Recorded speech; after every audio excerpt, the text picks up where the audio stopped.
Hello friends जय जगन्नाथ। तो सांग जानी एटा हूँ मो हाथ में इश्रम कार्ड जेटा कि जानी वर्षे कि दुई वर्ष तले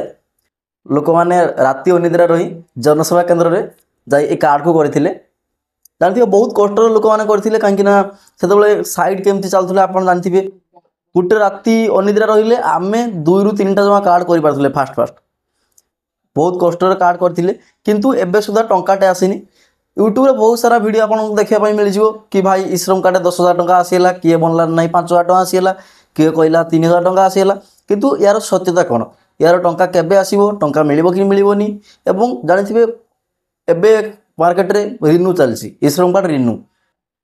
किछि दिन तळे मध्ये रिन्यू करथिले एवं किछि जन मध्ये रिन्यू करि नाहंती एवं रिन्यू रो सत्यता कौन रिन्यू काहे हम करिवा जानी ए मु फास्ट आपको क्लीयर कर दूची रिन्यू हो कि ना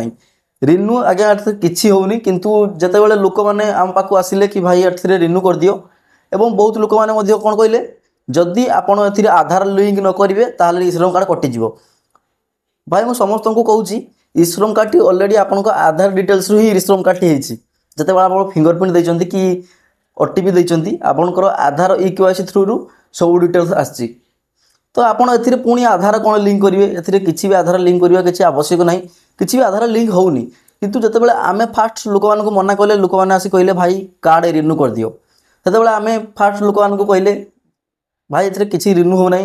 किंतु लोक मैंने कौन कहले कि तुम पाखे तुम ताहले जान ना ताहले आउ अलग जनसेवा केन्द्र होची आम सेठू करी आनिबा तेणु आम बाध्य होई लोक मानक पाखरु 20 ରୁ 30 टंका नहीं पुणी रिन्यू कलु कहीं लोक मैंने आमको पैसा दौरान आम कहीं नबानी जदि आम भी नबा ना बोली ना कौचे से कहते तू रिन्यू करना तेणु आमको नापी पड़ू किंतु यार सत्यता हूँ ए किसी भी रिन्यू होनी किसी भी जो भाई मैंने कहते कि रिन्यू होची मत गोटे ऑप्शन देखी पार कि ए रिन्यू ऑप्शन टी भाई ए किसी भी रिन्यू ऑप्शन ना जिते आप रिन्यू कर बास से खाली आपंकर बैंक डिटेल्स टी एटा जहाँ भी जब भी टंका आसो डीबीटी थ्रू रे आसो आपको ऊपर देखा मिल जाए डीबीटी जोटा किसी जनकर येस अच्छी किसी जनकर नु अच्छी जदि आप नु अच्छी ताले आप बैंक जाए डीबीटी करूँ ए किसी भी अपडेट करिया किसी आवश्यक ना प्रथम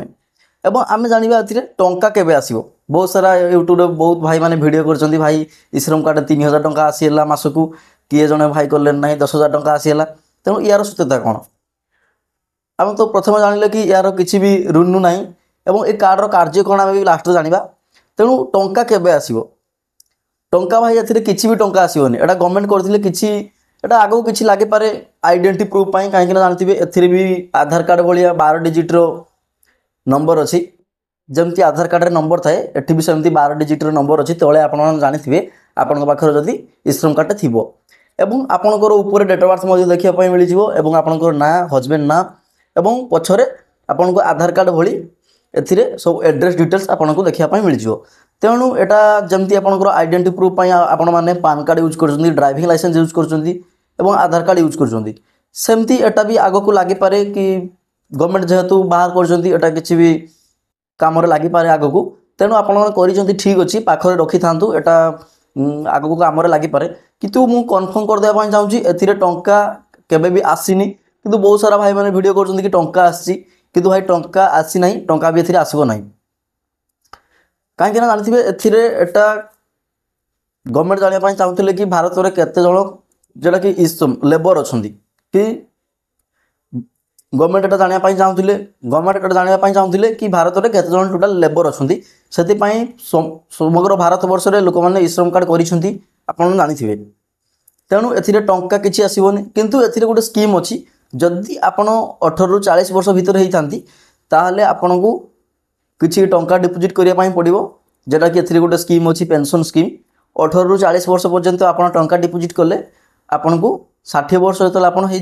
आपन को गोटे भत्ता आकार में टंका मिल तेणु आपन को फ्री रे किसी भी मिलनी ए टंका देले आपन लास्ट रे पेंशन आकार में टंकाटी पाइबे किसी अधिका पाइपारती कहीं 18 ରୁ 40 वर्ष आप 100 टका डिपोजिट करती मासकू ताहले आपणकर से अनुसार आप लास्ट रे पेंशन पाइबे जदि आप स्कीम टी एक्टिव करेंगे किंतु जानते बहुत लोक मैंने एक्टिव करूना कहीं देवे से ଟଙ୍କା। ତେଣୁ କିନ୍ତୁ ଏଥିରେ ମୁଁ କନଫର୍ମ କରିଦେଉଛି ଏଥିରେ କିଛି ବି ଟଙ୍କା ଆସିବନି। ଏବଂ ଆପଣମାନେ ୟୁଟ୍ୟୁବରେ ବହୁତ ସାରା ଭିଡ଼ିଓ ଦେଖୁଛନ୍ତି କି ବହୁତ ସାରା ୟୁଟ୍ୟୁବର ଭାଇମାନେ କହୁଛନ୍ତି କି ଟଙ୍କା ଆସିବ, ଏଥିରେ ମୁଁ କନଫର୍ମ କରିଦେଉଛି ଟଙ୍କା ଆସିବନି, 100% କେବେ ବି ଟଙ୍କା ଆସିବନି। ତେଣୁ ଏଥିରେ ରିନ୍ୟୁ ଅପସନ୍ ବି କିଛି ନାହିଁ। ଆପଣମାନେ ବେକାରଟାରେ ଜନସେବା କେନ୍ଦ୍ର ଯାଇ ଭିଡ଼ିଓ କରୁଛନ୍ତି ଏବଂ ଜନସେବା କେନ୍ଦ୍ରକୁ ଟଙ୍କା ଦେଇ ରିନ୍ୟୁ କରୁଛନ୍ତି, କିନ୍ତୁ ଭାଇ ରିନ୍ୟୁ କିଛି ବି ହେଉନି। ଆମେ ବାସ୍ ପ୍ରୋଫାଇଲ୍ ଅପଡେଟ୍ କରିଦେଉଛେ, ଆପଣଙ୍କୁ ଛାଡ଼ି ଦେଉଛେ। ଯଦି ଆମେ ନ କରୁଛେ ନା ବି କହୁଛେ, ଆପଣମାନେ କହୁଛନ୍ତି ଏମାନେ ତାହେଲେ କିଛି ଜାଣନ୍ତିନି। ଏବଂ ବହୁତ ସାରା ଭାଇମାନେ କହୁଛନ୍ତି ଇଶ୍ରମ କାର୍ଡ଼ କଟିଯିବ। ଭାଇ କଟିଯିବ କ'ଣ, କିଛି ବି କଟିବନି। ତେଣୁ ଏଥିରେ ଟଙ୍କା କେବେ ବି ଆସିବନି, ଏଇଟା ପୁରା 100% କନଫର୍ମ। ଏବଂ ଆଗକୁ ଏଇଟା ଆଇଡେଣ୍ଟି ପ୍ରୁଫ୍ ପାଇଁ ଲାଗିପାରେ। ଏହା ହେଉଛି ଇଶ୍ରମ କାର୍ଡ଼ର ସତ୍ୟତା। ଏଥିରେ କିଛି ବି ଟଙ୍କା ଆସିବନି ଏବଂ କିଛି ବି ରିନ୍ୟୁ କରିବା ଆପଣଙ୍କୁ ଆବଶ୍ୟକ ନାହିଁ। ଆପଣ ଖାଲି ବେକାରଟାର ଜନସେବା କେନ୍ଦ୍ରରେ 20 ରୁ 30 ଟଙ୍କା ଦେଇ, କିଏ ବି 50 ଟଙ୍କା ନେଉଛି ରିନ୍ୟୁ କରିବା ପାଇଁ। ଏଥିରେ ରିନ୍ୟୁ କିଛି ବି ହେଉନି। ଯଦି ଭିଡ଼ିଓଟି ଭଲ ଲାଗିଛି ଭିଡ଼ିଓକୁ ଲାଇକ୍ କରନ୍ତୁ ଏବଂ ଚ୍ୟାନେଲକୁ ସବସ୍କ୍ରାଇବ୍ କରିବାକୁ ଭୁଲନ୍ତୁ ନାହିଁ। ରହୁଛି ସାଙ୍ଗମାନେ, ଜୟ ଜଗନ୍ନାଥ, ବାଇ।